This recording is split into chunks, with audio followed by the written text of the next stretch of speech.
well, the police just stopped somebody for doing something crazy. Anyway, these are all Love Hotel rolls and stuff, you know. All those signs and stuff, they're all Love Hotels, and they probably all full and stuff. So, you know, somebody out here getting their groove on. You can see all those hotel rooms, and you know, they cost at least $70. It's the weekend now, so it's $80 up just to go stay with some girl all night, you know what I'm saying? Y'all talking about people being innocent and stuff, but you know, they could be in there playing video games, you know what I'm saying? So, but anyway, you know, so they would always be swooping me up, you know, and so they took me over to their house one day, and it was this one Filipino guy. Man, really didn't talk. I don't know if he liked me or disliked me, because, you know, what it is like, they say a lot of Asians don't like blacks, but I think what it is because we just don't talk to Asian people. Asian people really don't talk to us and stuff, and that's all it is. You know, if you start talking to them, you know, and really get to know them, all that hate stuff go away, and it'll go away and stuff. So I was sitting over there, and the guys were over in one place talking, and the girls were sitting down. So I'm just sitting there and talking to the girls and stuff, you know, because most of my friends in LA were girls and stuff, and you know, I always know their conversations. Most women talk about the same thing and stuff. So we sit over there talking and stuff, and one of the girls had a baby, you know, and she was only like 19 or 20, and her boyfriend was 22, you know, because everybody over there, they getting married young, that's messing around, not taking no protection or nothing, and getting married. But, you know, it's good, you know. It's good for them to have babies, you know. It's nothing wrong with them for them to have babies. You don't have babies, your people disappear, right? So anyway, you know, she was just talking to me about her baby and different things, and I just told her what to do, you know. She's like, wow, I never knew you.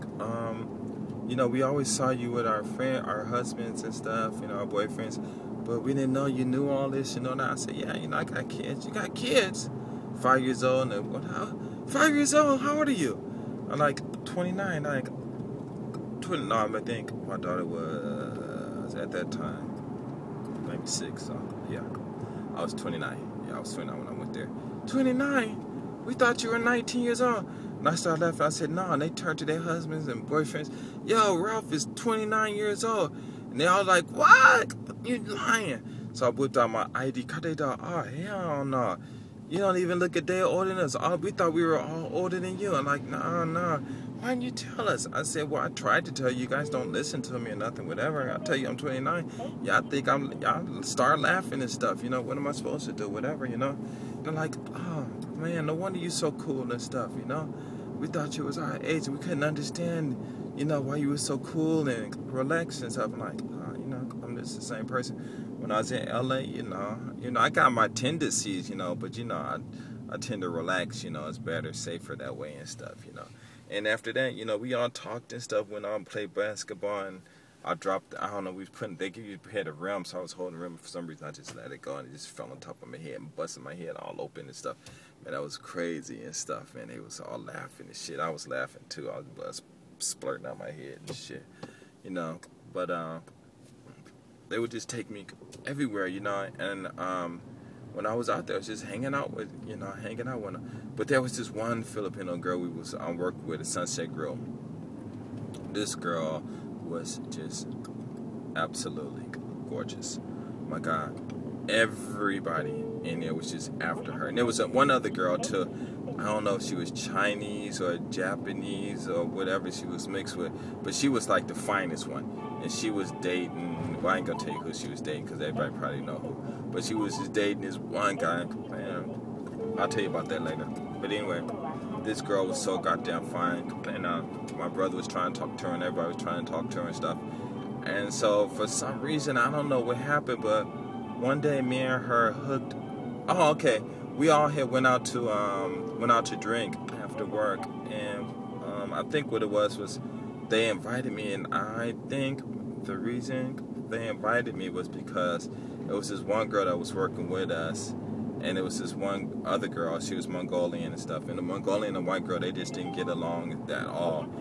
And because the white guy was after the Mongolian girl, and the white girl, I guess she liked the guy, but you know, he wasn't having it with his white girl and stuff. So, and out in Hawaii, I don't know, you know, because maybe it's like Hawaii. I don't think a lot of white girls have boyfriends. I don't know.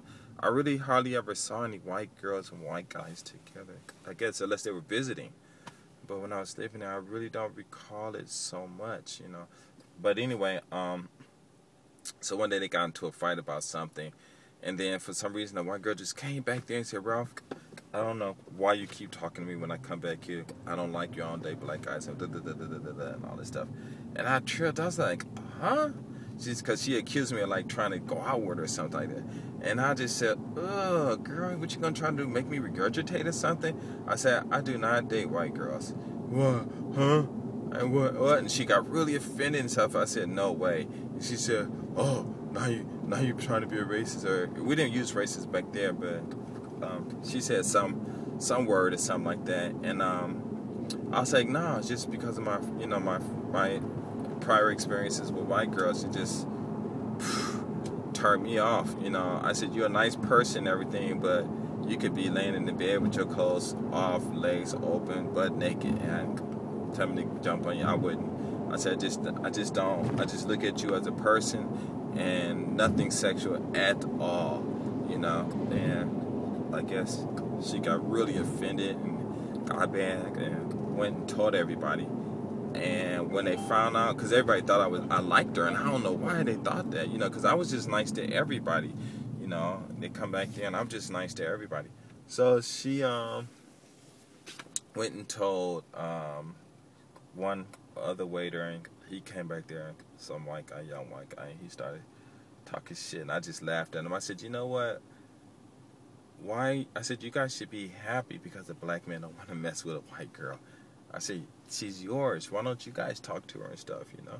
We still, you know, have to say, and I told her what she said. You know, of course, they ain't going to, you know, jump on her. So I'm like, you know what? I don't care. Whatever, you know, whatever and stuff. So then the Mongolian girl came back, and she heard what happened. So I think like 2 weeks later, we and her started talking and stuff. And then they just all invited me to go out with them all of a sudden. And we went out. I don't know where we went.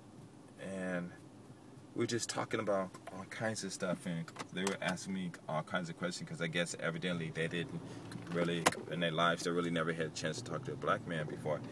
And they was just asking me all these questions, and I was just telling about my life in LA and all these rich people and Barry Gordy's house. I used to always go over there and kick it with Rockwell and all kinds of stuff, you know.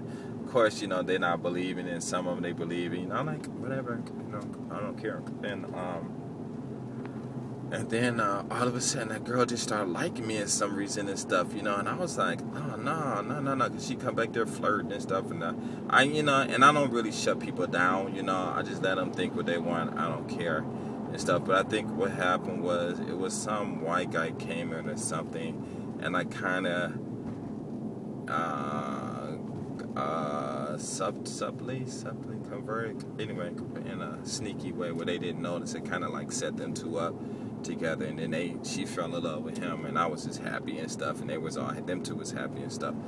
And then the Filipino girl, for some reason, she after work, she just said, hey, you know what you doing? I said, nothing. She said, okay, come, you know, talk with me and my friends, you know. So I went and talked to her and that real super fine girl, and the three of us was out at this bar talking and stuff, and it was real cool, you know. And they got to talking about sex, because, you know, every time I'm with girls, they always talking about sex, you know. I don't know why, you know, sex and their little personal things and all this stuff, and how these guys can't have sex, you know. And it was funny because I was just rolling.